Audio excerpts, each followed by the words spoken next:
Nous avons dirigé une enquête auprès de 50 grandes fusions européennes. Nous pouvons dégager 4 enseignements majeurs. Le premier concerne l'acceptabilité des fusions d'entreprises, tant auprès des citoyens que des salariés. Les citoyens considèrent que les fusions d'entreprises font aujourd'hui partie de l'histoire économique de leur pays et de l'histoire économique des entreprises. Les salariés, eux, ont une posture double. D'une part, ils considèrent que les fusions sont un élément de déstabilisation des entreprises. Ils ont donc une réelle appréhension, voire crainte des fusions d'entreprises. Et de l'autre côté, une part non négligeable des salariés considère que les fusions sont l'occasion de bénéficier d'un départ négocié dans des conditions matérielles et financières intéressantes des entreprises touchées par les fusions. Et cette dernière posture est une posture que nous n'avions pas repérée il y a une dizaine d'années lors des enquêtes précédentes. C'est donc une prise de position tout à fait nouvelle des salariés. Deuxième enseignement intéressant concerne l'effet structurant des fusions. Les fusions ont clairement été un des vecteurs majeurs de transformation du capitalisme et notamment de création de méga-entreprises. Aucune entreprise ne serait aujourd'hui dans les indices boursiers type DAX ou CAC 40 si elle n'avait pas réalisé des fusions. La croissance interne n'a jamais pu à ce jour créer assez de croissance pour atteindre des tailles suffisantes ou au moins des tailles comparables à celles générées par les fusions. Ça, c'est un point intéressant.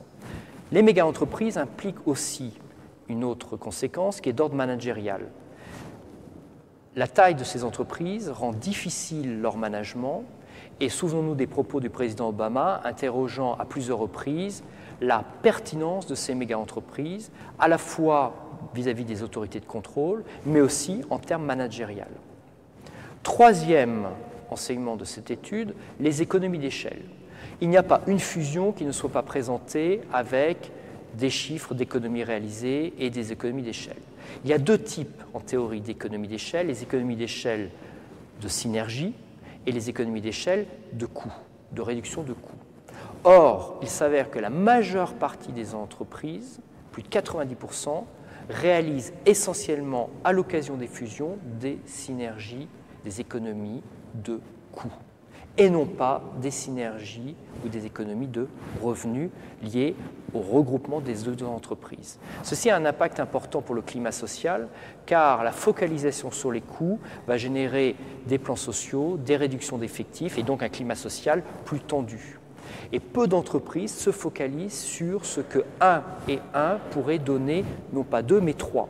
Elles se focalisent beaucoup plus sur cette équation de 1 plus 1 égale moins 1.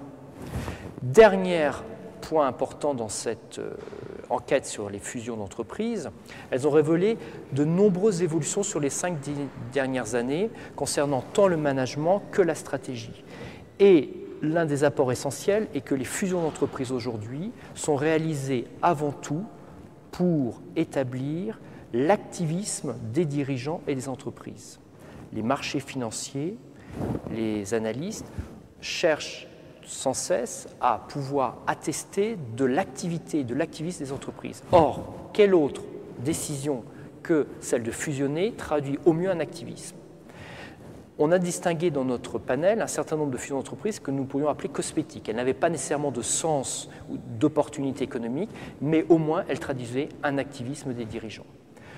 Donc, des enseignements majeurs concernant l'acceptabilité des fusions, concernant la focalisation sur les économies d'échelle, concernant la structuration du capitalisme, notamment à travers les méga-entreprises, et enfin, concernant l'activisme des entreprises à travers les fusions.